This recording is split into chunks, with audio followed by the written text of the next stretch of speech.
Ya,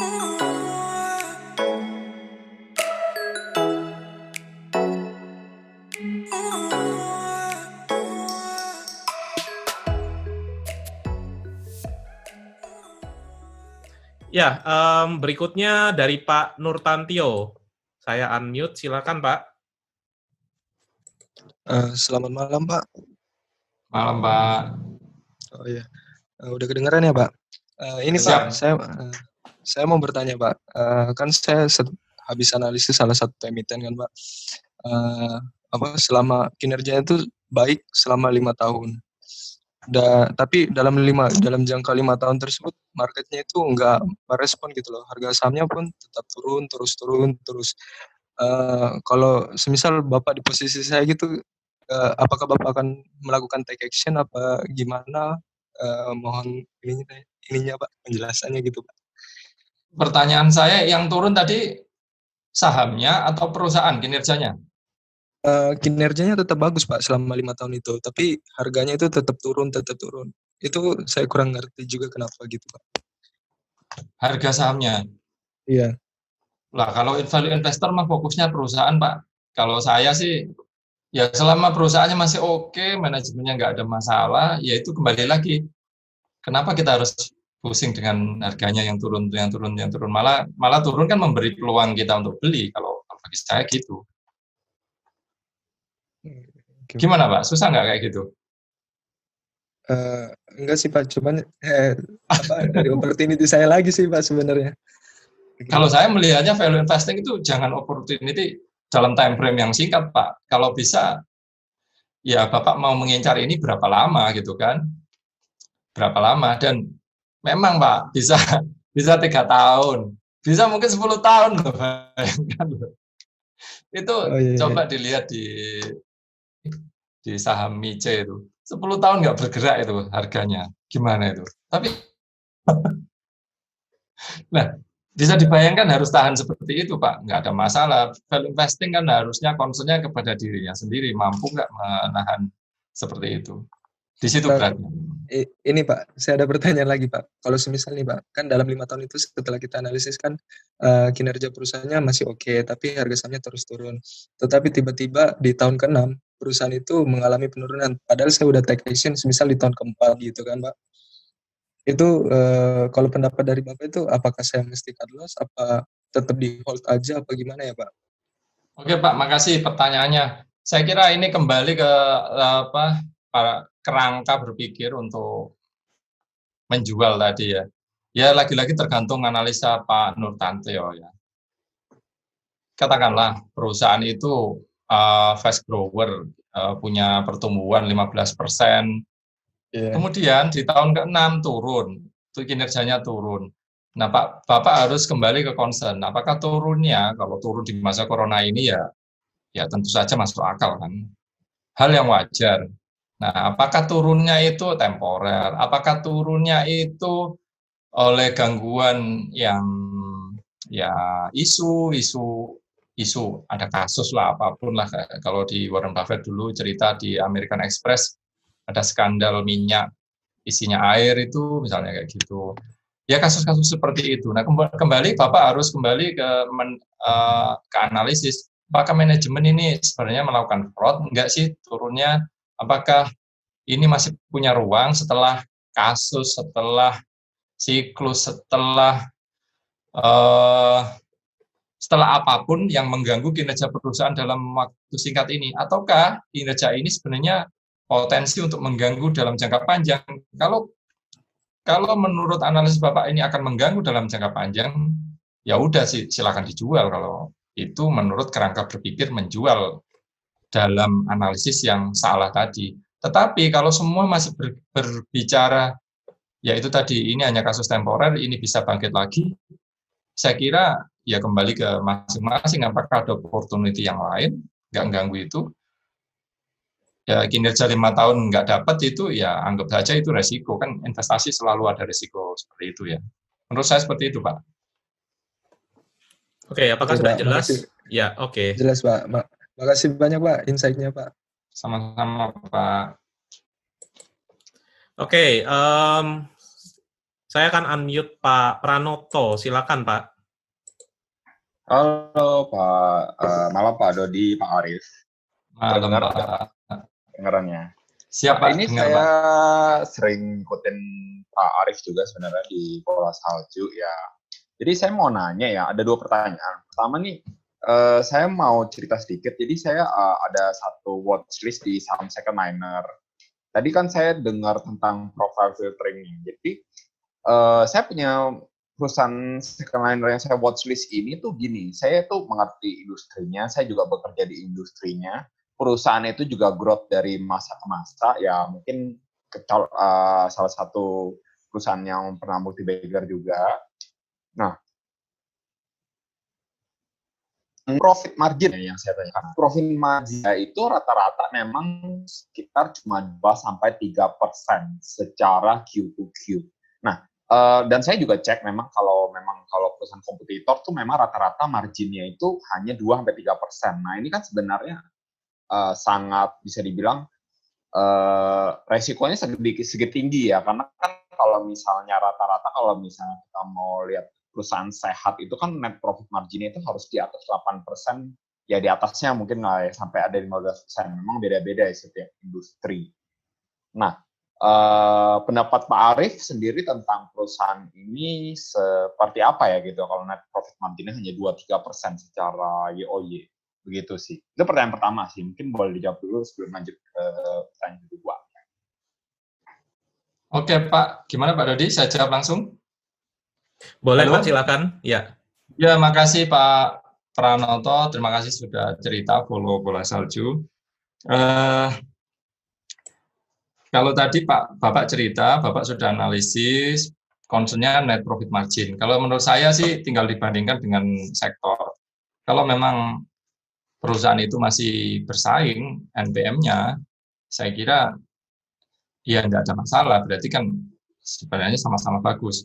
Tetapi kalau secara umum, kalau ada opportunity yang lain di sektor yang lain, kenapa harus memilih sektor itu yang net profit margin-nya sedikit?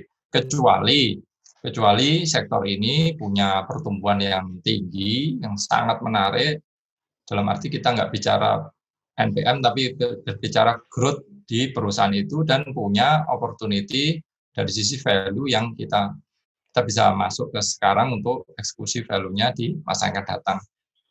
Ya, lagi-lagi sih kembali ke masing-masing ya Pak ya, bagaimana analisisnya untuk menilai peluang dan reward-nya, serta resikonya masing-masing, seperti itu Pak. Thank you, Pak. Mungkin boleh lanjut ke pertanyaan kedua, Pak. Jadi gini, saya lihat Bapak kan ada analisis kalau nggak salah perusahaan ITNG, PTBA ya. Nah, saya sendiri itu kan mencoba ya untuk mengerti sedikit-sedikit lah ya, walaupun saya tidak berusaha untuk mempelajari semua bidang. Nah, saya mau nanya, value investing di perusahaan komoditi dan energi itu seperti apa ya? Karena kan kita tahu ya bahwa mereka itu volatilitasnya sangat tinggi ya. Jadi kita tidak bisa ngomong kita harus value investing gitu. Kita malah harus lihatnya malah bukan secara profiling perusahaan, tapi lebih ke kapan harga minyak itu naik, kapan harga batu bara itu naik, itu baru kita bisa menilai. Nah itu apakah itu bisa disebut value investing atau enggak gitu? Saya juga bingung dengan kategori perusahaan ini. Nah itu sih Pak. Kalau iya Pak, makasih Pak. Kalau menurut saya di komoditi atau di komoditi lah ya, di energi, saya bilang komoditi aja Pak, yang sifatnya harga perusahaan tidak bisa menentukan harga, atau yang sifatnya siklik, kita bisa menyikapi keputusan itu di perusahaan-perusahaan cyclical atau turnaround. Jadi kita hanya bersikap ketika lagi di bawah. Saya kira seperti itu. Dan masalah apakah ini bisa dinamakan value investing atau enggak, ya pada prinsipnya kalau kita mengincar value yang di atas, kita beli di bawah value itu, dan punya peluang yang banyak, ya saya kira itu masih secara prinsip masih masuk value investing. Saya kira sederhananya seperti itu, Pak. Berarti gimana, kalau Pak? Misalnya kita bicara ya targetnya itu misalnya cuma ternyata tuh kan value investing itu jangka panjang sekali ya. Kadang-kadang Oh ya kita bisa lihat 6 bulan itu pergerakannya menurut kita udah di atas banget gitu, atau 1 tahun udah di atas banget, terus kita jual. Nah itu kan bukan value investing lagi kan kalau untuk perusahaan seperti itu. Bener nggak sih strategi itu? Menurut saya itu cara pandang yang kurang akurat, Pak. Dalam arti gini, ya kita investasi kan mengincar value. Kalau value-nya sudah kita dapat, ya nggak ada masalah. Apakah value itu nanti kita dapat 1 tahun, apakah value itu kita dapat 3 tahun, 5 tahun, 10 tahun. Saya kira nggak ada masalah, Pak. Jadi jangan terus, misalnya gini, katanya saham harusnya jangka panjang, tetapi harganya kita sudah untung misalnya dalam 3 bulan, ya nggak ada masalah. Memang sejatinya jangka panjang, berarti kita beruntung di situ, gitu aja. Oke. Tidak Iya nggak, Pak? Harus fleksibel ya. Iya, jadi nggak ada jangan berapa lama, enggak, Pak. Ya kita harus sesuaikan dengan opportunity dan value-nya unlocked kapan, terbuka kapan kita bisa execute, gitu aja. Oke, Pak. Ngerti, Pak. Thank you. Ya, sama-sama, Pak. Makasih, Pak. Ya, malah jackpot ya Pak Arief ya kalau misalnya bisa kembali jackpot, ke Pak. Ini dalam saya waktu 3 bulan. Saya di tahun pertama itu dapat 500% itu jackpot itu. Wah, digoreng itu biasa. memang. Digoreng. Kurang dari 1 tahun coba. Kapan saya kayak Pak Arief ya Pak ya? Gampang, Pak. Itu nanti tinggal nunggu waktunya, Pak. Oke, kita batasi sampai 3 pertanyaan terakhir dari Pak Randy, Pak Yopi, sama Pak Dini. Mungkin masing-masing nanti 1 pertanyaan saja ya. Silahkan Pak Randy dulu ya. Saya unmute. Ya, malam Pak Dodi, Pak Arief. Malam, Pak. Ya, saya mau nanya nih Pak soal strategi average down. Nah, sekarang ini kan di era COVID ini kan banyak yang lagi merah nih Pak, pada turun harganya semua. Nah, cuma kalau memang kita ada beberapa emiten yang kita incar, apakah baiknya kita average down untuk satu emiten sampai masuk ke target price untuk average-nya, atau kita lihat atau kita sambil masuk juga ke emiten lain, yang satu lagi nih, yang diskonnya lebih gede. Karena sebenarnya dua-duanya masih masuk incaran kita juga gitu.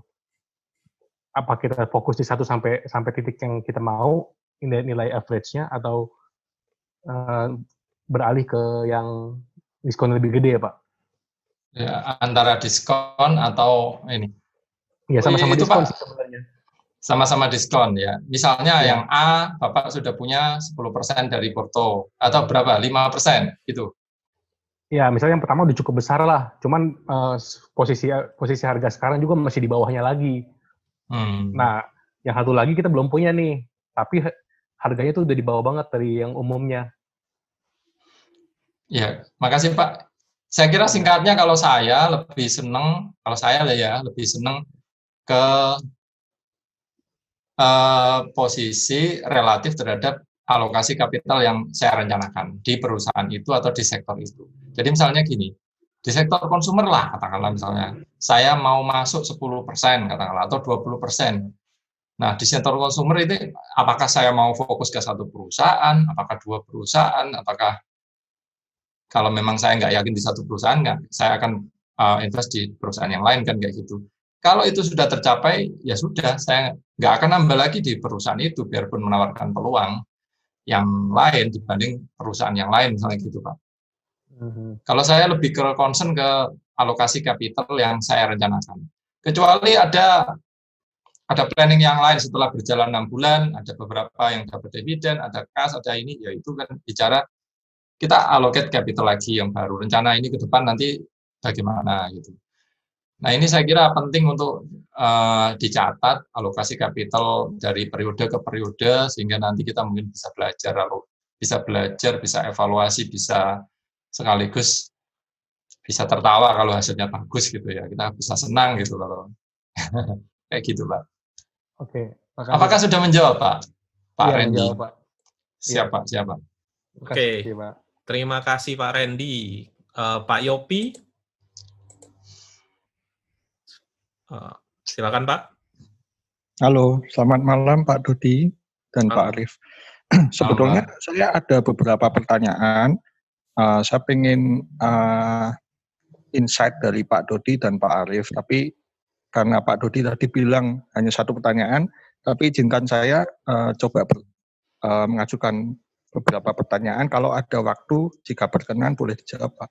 Yang pertanyaan untuk saya nanti bisa setelah ini aja, Pak. Fokus ke Pak Arief ini. Okay. Soalnya waktunya jarang kita bisa dapatkan bareng sama Pak. Oh iya, Pak. Nanti saya ngantuk, Pak, kalau malam-malam, Pak. Ya. Untuk market, Pak, kalau kita flashback ke 2008 dibandingkan tahun 2020, ini kan memang data dan proyeksi ekonomi jauh lebih buruk. Nah, apakah market juga akan turun, paling tidak sama atau lebih buruk, atau bisa lain cerita, bisa nggak turun lagi, itu penjelasannya gimana Pak? Sama korelasinya dengan misalnya kita lihat market di Dow Jones, itu kan naik terus, padahal angka pengangguran kan tinggi. Nah, sedangkan indeks di Dow Jones sendiri juga sudah tinggi, cenderung ke, kalau menurut saya, bubble. Nah, apakah itu akan berkorelasi terhadap market IHSG juga? Itu satu. Yang kedua, ini untuk yang ini Pak, saya mau nanya sektor konstruksi. Kalau saya lihat tadi Pak Arief juga saya mendengarkan ada harga yang 10 tahun itu balik lagi di tahun 2020. Nah, untuk konstruksi menurut Bapak ini gimana ya Pak?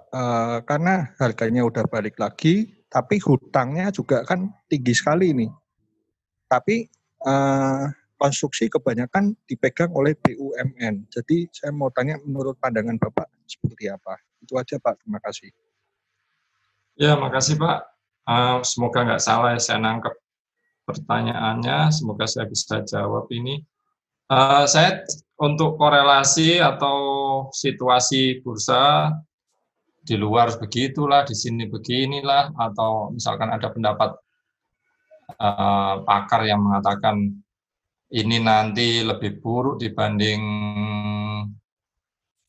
saya kira kalau saya sih di posisi netral Pak, dalam arti seimbang saja menurut saya. Seimbang artinya gini, ini pandemi saya kira pasti menakutkan dan sudah jelas mengganggu banyak industri, banyak perusahaan, mengganggu pertumbuhan di mana saja. Itu jelas. Cuman kita sebagai manusia kalau sudah ada bencana bareng-bareng ini kan nggak mungkin berbeda dengan situasi ketika krisis finansial pada di Amerika pada 2000-an, pada 2008 kayak gitu berbeda. Nah, apakah seberapa besar saya berusaha nggak menjawab. Perlu diingat ya, 2008 versus berapa itu? Yang terparah kinerja IHSG kalau di end year kan itu kan 2008 ya. Padahal ekonomi Indonesia saat itu kan kita nggak parah-parah amat. Nah, kadang market memang ya kayak gitu, over pesimistik. Nah, saya kira di 2020 ini bagaimana? Saya nggak akan berusaha menjawab, Pak, karena menurut saya nggak ada gunanya. Jadi kalau Bapak tadi concernnya Do kayak gini, Do sudah tinggi, masih tinggi, dan seterusnya, di Indonesia saya kira kita fokus ke Indonesia aja, Pak. Ya mungkin memang sih kita juga sadar bahwa aliran keuangan dari global, baik dari quantitative easing yang ada di Amerika, di Jepang, itu pasti mempengaruhi market, tetapi saya kira kita nggak terlalu takut, nggak usah terlalu peduli dengan iklim, dengan situasi perputaran seperti itu, karena itu nggak ada pengaruhnya terhadap kita. Yang paling pengaruh kepada kita sekarang dan nanti adalah alokasi kapital kita pada saat ini.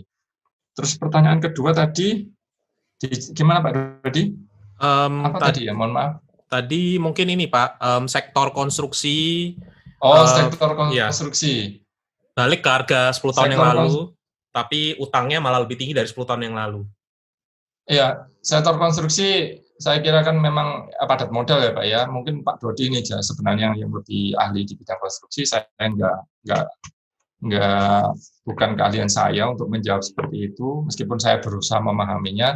Tapi saya kira Ya, konsumsi padat modal, apalagi negara kita ini memang sedang menggenjot segmen ini karena kita memang sangat tertinggal.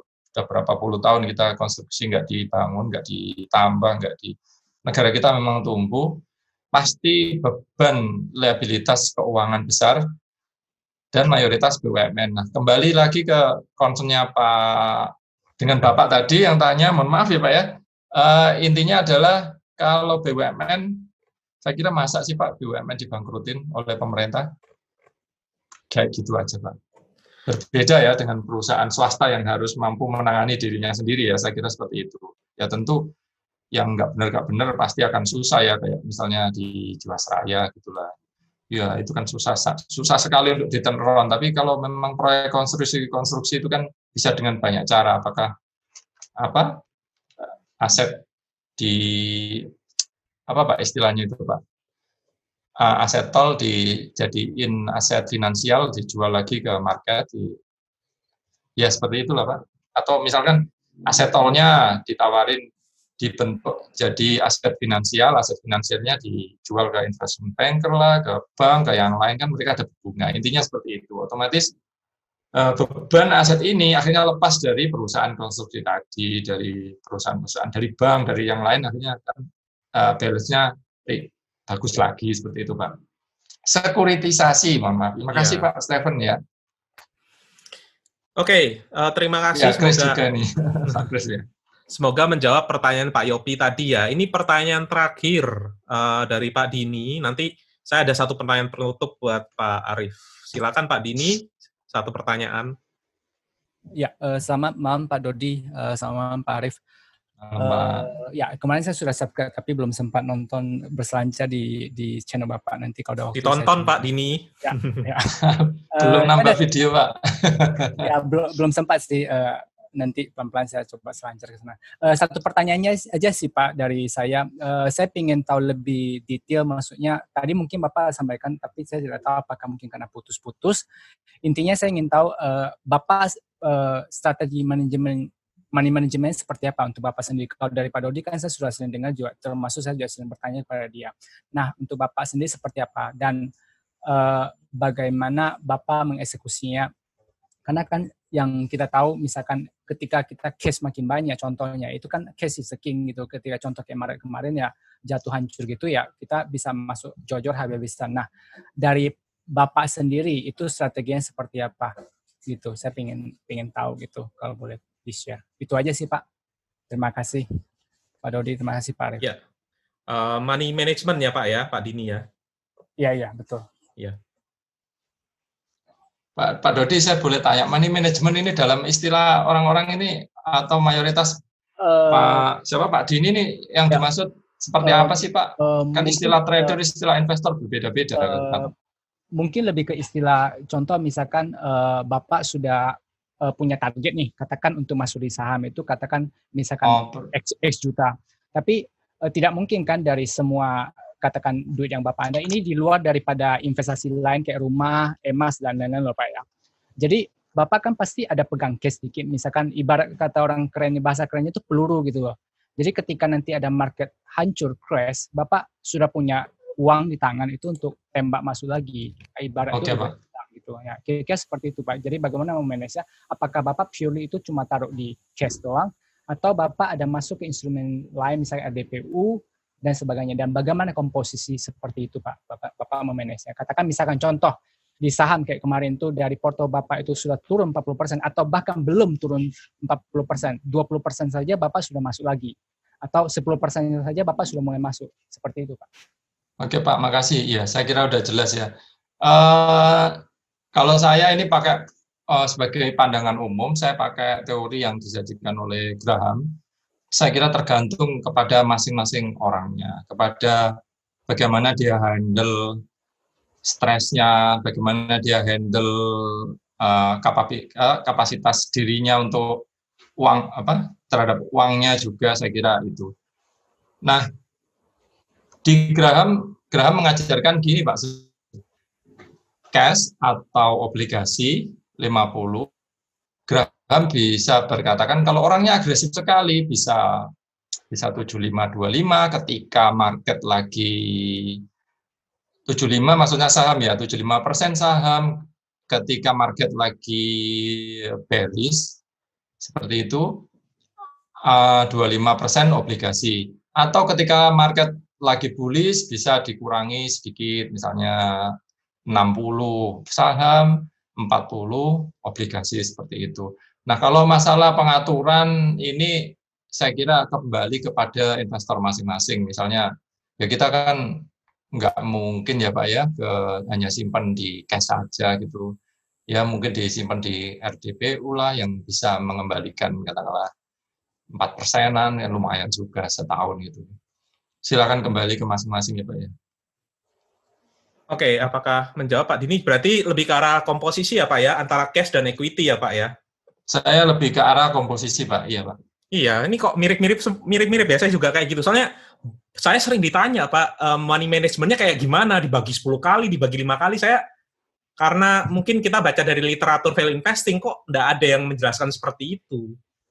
Mungkin saya pikir saya aja yang kurang baca, ternyata dari Pak Arief juga sama seperti itu juga. Misalnya situasi kayak crash kemarin Maret, saya kira nggak masuk akal juga kalau situasi yang bagus seperti itu, yang menawarkan peluang, misalnya ada saham turun berapa ya, 70%, ada yang turun 37%. Saya kira nggak kayak kita keep cash, harusnya kita deploy aja pada saat itu. Itu menurut saya seperti itu. Orang lain ya silakan dievaluasi sendiri-sendiri ya dengan resiko kayak gitu. Oke Pak, makasih Pak. Saya cuma penasaran saya dengan Bapak sendiri seperti apa, itu aja sih. Kalau ya ke intinya pasti kembali ke orang masing-masing. Cuma pengen penasaran gitu setiap yang sudah lama berjibaku di pasar modal seperti apa. Oke Pak, makasih Pak Arief. Sama-sama Pak Dini. Terima kasih Pak Dini. Dan pertanyaan dari Pak Dini mengakhiri sesi tanya jawab dari para partisipan. Saya mungkin mau menutup Pak dengan satu, karena sudah malam juga ya. Saya mau menutup dengan satu pertanyaan Pak. Apabila Pak Arief bisa kembali ke masa lalu, di awal Pak Arief investasi saham, kira-kira apa yang Pak Arief katakan kepada Pak Arief yang di tahun 2010? Gitu Pak. Makasih Pak. Ini apa ya, gimana ya? Singkatnya gini Pak. Menurut saya kira saya nggak perlu mengatakan apa-apa kepada diri saya yang berusia 30 tahun itu. Kenapa? Saya memahami proses investasi itu adalah sebuah proses ya. Investing itu sebuah proses long term. Dan kita di sana nanti belajar, kita di sana nanti berbuat salah, kita di sana nanti harus bisa mengakui kalau kita salah, kita harus bisa mengapresiasi kita benarnya di mana. Kita juga mungkin akan belajar analisis, kita belajar sektor baru, industri baru, kita belajar dari orang-orang baru. Saya yang sekarang nggak bisa memaksakan ke diri saya yang pada saat itu. Intinya adalah ada kemauan untuk belajar. Dan saya bersyukur termasuk suatu cara menciptakan bolasalju.com itu ternyata adalah saya baru menyadarinya sekarang. Kalau dibayangkan dulu kok nekat sekali orang programmer kok belagu amat bikin blog investasi misalnya seperti itu. Ternyata itu adalah proses belajar saya, baik sharingnya, baik mengakui kesalahannya, baik mengapresiasi kalau ada reward, ada keuntungannya. Saya kira seperti itu Pak. Jadi ya, value investing itu kan memang sederhana ya. Sederhananya dalam arti kalau kita udah dapat, orang-orang bilangnya udah kenal value bug, itu pasti nggak bisa pindah ke lain hati kalau kata lagu ya. Jadi kalau prinsipnya udah dapat, nanti teori kalau kita memang sungguh-sungguh ingin belajar di situ ya, kita teorinya, terus langkahnya kita akan belajar dengan sungguh-sungguh. Kalau kecuali orangnya nggak sungguh-sungguh ya, sebenarnya jangan mengatakan dirinya value investor kalau Anda nggak sungguh-sungguh. Lebih baik misalnya yang sering disarankan di websitenya, di YouTube-nya Pak Dodi itu, invest saja di index fund, invest saja di reksadana yang bagus kayak gitu. Seperti itu. Sekali lagi Pak, mungkin mengingatkan teman-teman yang tidak mudah itu menjalani seperti tadi, kita investing, apalagi value investing itu selalu kontrarian ya. Itu kan nggak mudah. Itu dulu saya baca di Intelligent Investor dan saya takut. Apakah saya mungkin kontra terhadap orang lain? Misalnya dari seluruh analis dari berita mengatakan ini buruk, ini buruk, ini buruk. Apakah saya berani masuk ke situ? Nah ternyata faktanya, dan itu dinyatakan oleh Graham, dinyatakan oleh beberapa investor yang lain, sudah dikatakan sejak 49 itu, kontra.